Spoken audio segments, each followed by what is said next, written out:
Michelle, could you just maybe go into your role at Datadog, what you're up to at the moment, and sort of Sure. key priorities for you? Sure. Yeah. So a little bit of background. I've been at the company for about 4 years, and I was the first procurement hire at the organization. So responsible for building everything out that we currently have in place with my team's help, of course. So I've built the team. I was the first hire. So I had to build out the team from there and sort of determine what the appropriate structure is of the team. So really the biggest thing we're working on now is we finally bifurcated the team into an operations side and a strategic sourcing side. And the sourcing side is brand new. Both employees have been at the company for about 3 months. So it's really socializing the idea of sourcing with all of these internal stakeholders throughout the company because it is a very new thing for them. And, there are varying reactions to it. Like you'll have one group of people that they're like, great, I had this at my former company. I'm like so excited that you're finally doing this. It's going to take so much off of my plate. And then you have people that are like, well, I don't really get it. Why would you want to be involved that far ahead if we haven't even picked a vendor? So we're trying to, socialize this idea of why being more proactive and collaborating on the strategy of the purchase will actually benefit everybody in the end. And, like being reactive, including us at the end, is just not doing anybody any favors, especially in this macroeconomic environment and how closely leadership is looking at everything. So that's really what we're working on. It's like kind of a road show right now. That's awesome. I've seen you talking on LinkedIn about the strategic sourcing stuff. I saw at DPW you said you were still waiting to make your first hire in that team. So it sounds like you've made that hire and you've got someone in for a few months now. Yeah, we made the hire finally. The position was open for a very long time. I think in reality, we really didn't know what kind of person we needed or the type of role that we needed. But as we went out and we were interviewing people, we slowly started to understand the type of person that's out there and really what is the best next step for the team.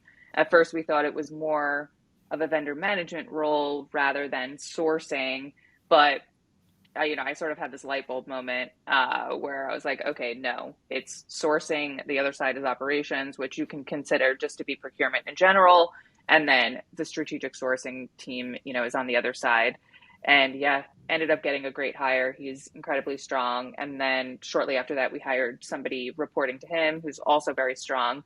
And it's just they're ramping up really quickly, and it's really nice to see what they've accomplished thus far in such a short period of time. Yeah, that's amazing. Do you would you prefer to wait for the right person? I know I talk to a lot of people who are hiring, and when I've been hiring myself, you're almost in two minds about, oh, that person was almost good enough. We could just hire now, and we could get someone in and start doing this, or we could wait a X amount of time, and we don't know when that person may come along. Like, what's your thoughts around that sort of? As cheesy as it sounds, I think like everything really happens for a reason, and you end up with the right person usually, or maybe I've been so lucky that I've just always ended up with the right person. And this has happened to me more than once. Like my first hire on my team, we had somebody that agreed to start to the point that she had her laptop ready to go. And she ended up reaching out to us and saying she found her dream job and she was no longer going to be starting at Datadog. And fine, okay, happy for you. And it's funny, I was like, I don't even know what a dream job is unless it's like getting paid $1 million a year to like play with puppies and kittens all day. But I'm like, all right, best of luck to you. So we ended up going back out in the search, and somebody internally applied for the job. And when we were in the final round, it was between this candidate that was an internal hire and between a person that had classic procurement experience. And looking at the two of them, I was like, okay, do I want a person that has Datadog knowledge, or do I want a person that has procurement knowledge? And, I did feel that they were a classic procurement person. And I felt that, the person that was working at Datadog was a little bit more, it was just a clean slate. Like they had no preconceived notions about what procurement is. So we ultimately ended up hiring that person, and one of the best hires that I've ever made. So, I do believe that like everything happens for a reason. You end up with the right person. And with this sourcing role, we had offers out to people, they backed out. We, were ready to hire somebody and it got shot down. I mean, we went through the whole gamut for this role. And, I really truly believe in my gut that we hired the right person in the end. And, that's who's on my team now. And I can't imagine hiring anybody else now that like he's hit the ground running. I'm like, you are absolutely perfect for the role. So it was worth the wait, it was literally almost a year Oh, that wow. that Yeah. position was open. So yes, it was stressful because, I knew we weren't working as efficiently and effectively as we could have been if we had more people, but it ended up working out in the end. Yeah, no, I really like that story. That's a really nice one because the last thing you want to do is bring someone in on something so important and them not to be the right fit. And you mentioned here sort of that classic procurement persona. Could you maybe break down how you see it? Because I've heard you talk about the classic, more traditional procurement professional and this new professional, sort of the agile jack Yeah. of all trades professional. Yeah, I think at one point in my career, I was probably leaning more towards a classic procurement professional because that was the environment that I was in. I was working for a construction company and purchasing the same things over and over. So it was kind of like a plug and play, like we were running a 7-step process, just same thing every time. I mean, if you're buying construction services, you're redoing, a lobby in a building, or you're putting on a new roof on several different buildings throughout the portfolio. It's the same thing over and over. So you're kind of just a little bit myopic. You're running this process, and there's really no thought around how can we make this better? How can we make it more efficient? How can we use technology to automate certain parts of the process? Because I just don't think in an environment like that there's really an appetite for that, or really a need, because you're not doing anything that intense. Like you're not, there's nothing outside of the box that you're doing. There was never a time that there was a project that it was like, wow, we've never done something like this before. It was just always the same thing over and over.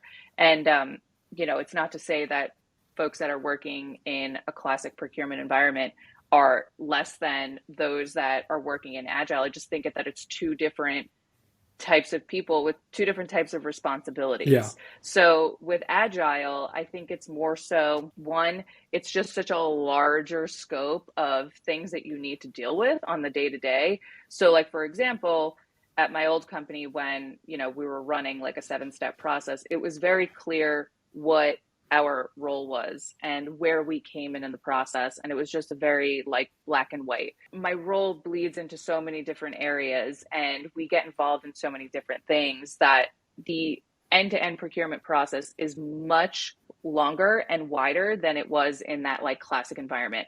What I mean by that is that every single thing that needs to be done along the way in order to procure something falls underneath our umbrella. So like vendor reviews, for example, collaborating with the different teams that need to review these vendors, right? Security, privacy, IT, legal, all of these teams, like we have to collaborate with them on the day to day and look at this overall process and take ownership of that process to make it more efficient for internal stakeholders.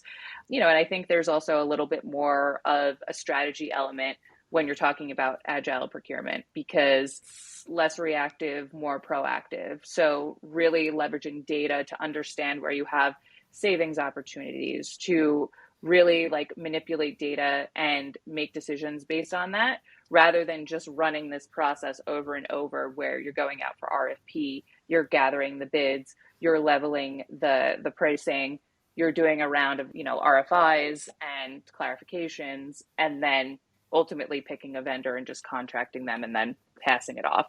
So I think that I'm very lucky in that my team is very agile. And again, like it's not to say that a person that was in a classic procurement environment can't make the transition. I did. There's people on my team that have just a different thought process, like always a hunger for making things more efficient, always like wanting to automate things and just not sitting back and being like, okay, well, this is the way it is.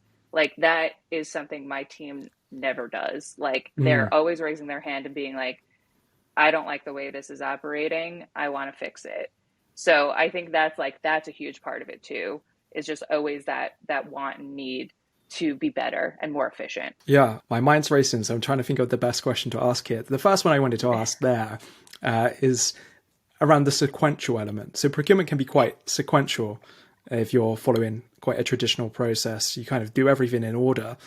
Is part of agile procurement for you mixing it up a little bit? So perhaps doing my experience of it is doing a contract review as you're onboarding, or sometimes even earlier, right? You could be looking at all the commercials, negotiating, and you may be negotiating with a couple of parties, knowing that you're only going to work with one or two of them at some point. Yeah, totally. I think that we've done a really good job at looking at the process from end to end and determining when things can be done in parallel. And I think that there was always a school of thought that there are certain things that have to go sequentially, when in reality, when you really looked at the numbers, like for example, legal wouldn't want to start reviewing a contract unless the vendor passed through and was actually approved, which I understand, because you don't want to waste bandwidth on something that's ultimately not going to be approved. When in reality, if you take a step back and you look at the data, the amount of vendors that we've actually given like an absolute no, like you cannot pass, Very rare. it's few and far between. I mean, of the 4 years I've been at Datadog, it's maybe happened twice. So make the process around the rule and not the exceptions. And that's what we've done. We've done a lot of, and like for, and there's other things you can do. For example, like something that we've pushed out over the past years, like the use of contract templates, right? That was something that we were never really doing before, which obviously would extend the timeline of the process and the cycle, because legal had to look at every single thing as if it was a new contract, because it was on it was on the vendor's paper. Yeah.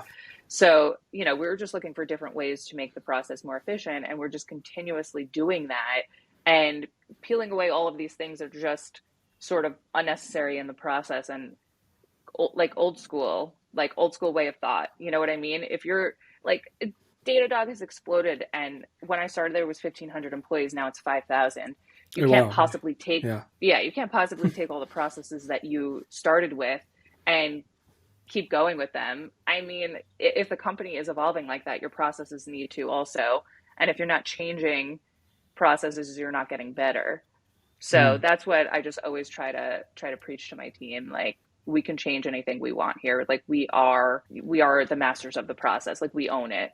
You're open to change anything you want. Nothing is written in stone here. Yeah, and to that point, that is reliant on you some way being a strong leader, right? Because a lot of leaders can get very possessive over the processes that kind of fall within their remit. So how do you go about being so open? Have you always been like that? Is it something that you've had to learn in your leadership role now?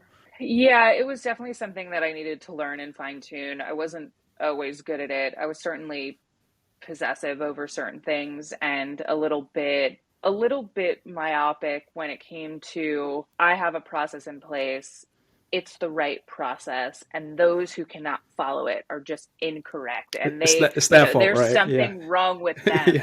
Yeah. But in reality, that's not the truth. You know what I mean? And it's like a really harsh moment, like where you look at everything, you're like, all right, well, if nobody can follow this process, that means that it stinks, and you need to change it. So I've spoken about this in other interviews, but we sent out a survey to our internal stakeholders and got their feedback. And I mean, the feedback was mortifying, because, people take an opportunity to just unleash when they get an anonymous survey. Of course, like, we've all done it. Who knows what happened that morning? They hit some traffic on the way to the office, and they're like, all right, I'm going to let loose on this survey. It was hard to read at points, but in reality, people were giving really good feedback, and it was really actionable feedback, which we spent a very long time, implementing fixes for. So there's going to be people that are never going to want to follow the process, and you just don't focus on them. Those the exception, right? Yeah, but there are people that are like, they genuinely want to do the right thing and they want to collaborate. So focus on them and ensure that the process is easy for them to navigate, and also take a lot of responsibility off of them. Like, I always thought that things should be kind of self-service, and like the internal stakeholders should be able to sort of shepherd the process. But if you have a person that's on the marketing team, they have job duties, and it's to bring in revenue for the company, right? Like to put on these campaigns, to bring in customers, right? They have their own things they have to worry about. They don't want to navigate some procurement and legal process that's like very complicated. So one of the things that we did was we just started introducing procurement shepherding, where it's like you have a person that's dedicated to your deal, whether or not it falls underneath the scope of strategic sourcing or not. So like literally if it's anything low value, low complexity, you're going to have a person from the procurement team that's like, hey, I'm working on this for you. And if I need you for something, I will reach out, like kind of sit back and relax and we'll get it over the finish line. And I think that's taken a lot of contention out of the process. And I think it's just proved that we are partners in this process, and we're not here to make your life miserable. We're here to partner with you and make your life easier, actually. Yeah, I'm a big fan of that approach. I've used that approach in the past. It kind of falls down in some ways, can't it, if your process sucks in any way, or if there's any roadblocks or inefficiencies, because you can sort of shepherd it along, take the pressure off until suddenly it doesn't land when they need it to. And I guess that's what you're saying though with your team, right? Like you're asking your team to be proactive and say, hey, if this doesn't work, come out and call it out and let's fix it. Yeah, and I think being the shepherd in the process allows them they're the ones that are feeling any inefficiencies of the process. So they're more likely to raise their hand and be like, this is affecting me and I want to change it. It's much easier to do that when it's affecting your day to day than when you're getting complaints in from internal stakeholders. Like, I think just by nature, we're just kind of like, all right, well, they're just a complainer, right? But when it's happening to you, it's like, okay, I'm going to enact change right now because I don't want to do it this way anymore. And yeah, I mean, we've changed a ton of things along the way, and I'm open to it because, I mean, I was one person putting a lot of these processes in place. So that doesn't mean that it's right. It probably means that it's wrong because I didn't have anybody to really collaborate with on it. I was just like, this is good. You know what I mean? And I have a pile of work on my desk this big because I'm the only person. So yeah, this process sounds good. Probably didn't put too much thought into it and said like, oh, this is a Band-Aid solution. Didn't think about things down the road because I just didn't have the time or the mental bandwidth to do it. Yeah, you have to change things as you go along. Nothing's written in stone. Yeah, constant iteration is such a underused skill set from a procurement standpoint. I was just wondering, so when you're thinking about your team and like the skills that people need to succeed in this environment, what comes to mind? So you've kind of spoken about this sort of proactiveness in process design, development, enhancements, things like that. Is there anything else that you think people should kind of focus in on to really? I'm completely with you on this view that this will probably become the predominant way of operating in procurement going forwards, at least in large swathes of it anyway. Yeah, I think also, at least for the sourcing side, analytical skills, it's huge because part of being proactive is being able to look at data and find trends and determine where there are opportunities. And the folks that we hired on the sourcing team are both highly analytical, just like great at Excel, great at doing financial models, projecting out growth and licenses and things like that. Like that's incredibly important. It's quite rare as well, Michelle, to have that. Yeah, for sure. And I think also just a collaborative nature is very important because I think, part of agile procurement is not being like that gatekeeper in the process. The siloed sort of. Yeah, like this evil procurement team that slows everything down. I think you really have to know how to collaborate and want to collaborate with people, and also like take a step back and be like, all right, I kind of get why this person is maybe complaining about something, right? Like being able to take a step back and put yourself in their shoes, I think is really important. And also not being so boxed in to whatever sort of process you have. I think like classic procurement people are like, it has to go this way every single time. And I think agile is it's just more malleable. You can kind of change things as you go along. It doesn't always have to go the same way each time because the needs are not the same each time. You're working on so many different types of projects. I mean, the way we would approach buying swag for the entire company for new employees and putting a deal in place for that versus negotiating a CRM tool versus construction services it's all different. Hmm. And you can't possibly follow the same thing over and over. So I think a person that work outside of the box and not be, boxed into a very specific process is incredibly important. Yeah, I really like that point. They almost become like guardrails, effectively. Like you should stay close, but if you need to move away to get it done, just make sure you're doing everything properly, right? Like make sure like contracts are getting signed, that these suppliers, these vendors are legit, and it's normally like Yeah. software typically breaks this, doesn't it? Because you might want to do like a proof of concept at the start, and like proof of Right. concepts don't sit very nicely always with a traditional RFX process. Mm. So yeah, no, it's some really good advice there. I really appreciate that. I'm going to ask this question, and this question may fail because I think you've already given some really good answers to it. But what best practices would you recommend to procurement professionals listening in here that maybe they can enhance how they're doing things? Listen to your stakeholders, Mm. ask them for feedback, be a good partner. Don't be a policeman in the situation. Like and I think also explaining the why behind certain things is really important. So like this is something I often I deal with internal stakeholders and in our conversations, and it's like it's not just you have to do things this way because I said so. It's like you have to do things this way because we are a public company that needs to follow certain regulations in order to be SOX compliant. And to be SOX compliant means X, Y, and Z.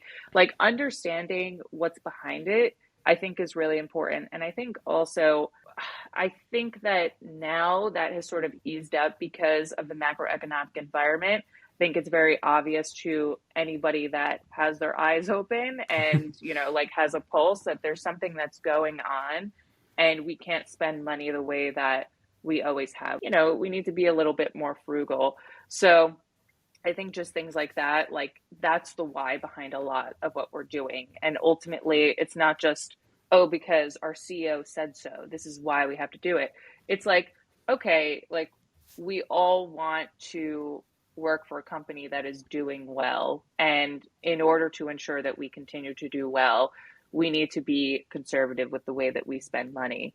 And if you include us up front in this process, we can go through that whole process and that vetting up front and ensure that when you pass this off to leadership for approval, it's going to be airtight. And we have gone through every single checkbox to ensure that this is a good move for the company. So it's like, do you want to just go to leadership on your own and have them possibly deny it and be like, you didn't think about this at all? Or do you want to just partner with us and we'll help you do that? And we just try to say to people like, listen, we are dealing with leadership on the day to day. We have marching orders from them. We know what they want to see. So you can work with us or like you could work against us. And usually they will work with us on it. So yeah, I think that's really the biggest thing. Yeah, it's a good approach, right? Because I've worked with hundreds of procurement professionals over like the last 7 years, and it was very rare that I saw any of them taking the time to sit down and explain like, hey, this is why it needs to happen. And maybe it's because at times we didn't know why we were doing things, or they didn't know because it had just grown like this monolithic process and policy mess, especially in some public organizations. So I think, yeah, just taking the time there, show that it's airtight. I like that phrase, airtight, when you go to Yeah, just like the leadership team. you've gone through the vetting, you've audited everything and like the answers to everything too. And I think this is important just like for anybody listening that outside of procurement too, just how you manage. I think it's incredibly important to explain the why to your team. And this is something that I think it's an instinct to do. I think it's just the way my career has sort of progressed from really low man on the totem pole that like was just getting stuff thrown at them like, hey, do this, like do this data entry. And I'm sitting there and I'm like, what Why? am I even what am I doing? Like Yeah, what I don't I feel even you. know why I'm doing this, right? So I think, as I've grown as a manager and I start managing, a larger and larger team, I didn't even realize that I was doing this, but it's like I'm always like, okay, so the reason why we're doing this and the background on this. And so everybody has context and so on. And I didn't realize that I did this until somebody on my team, I mentor them and we meet once a month. And she said to me, she's like, it's really great. You always explain like the background of everything. I've never really had that. And I was like, wow, I didn't even really notice that until you said it. But I think it's just so important because then they could just pass it along to other people. Like That's they right. know the why. It's not Mm. just like because Michelle said so. You know what I mean? Like who wants to say that? Like it just makes them understand the entire process so much better and the ins and outs of everything and really helps them just be a face of the procurement team. Much more than just being like, hey, you have to do this and yeah, have fun with that. Yeah, yeah. No, I really like that approach. I kind of feel like it's too polarizing, but almost a millennial approach in some ways. Like I've kind of always had that. Like I used to get the weirdest work when I first started, like data admin work, and I was like, why the hell are we doing this? Like I thought it was going to be way more efficient, Right. and maybe I was just super naive. But that's why I kind of resonate with what you're saying about like let's automate everything we can. Let's make things as clear and straightforward as possible.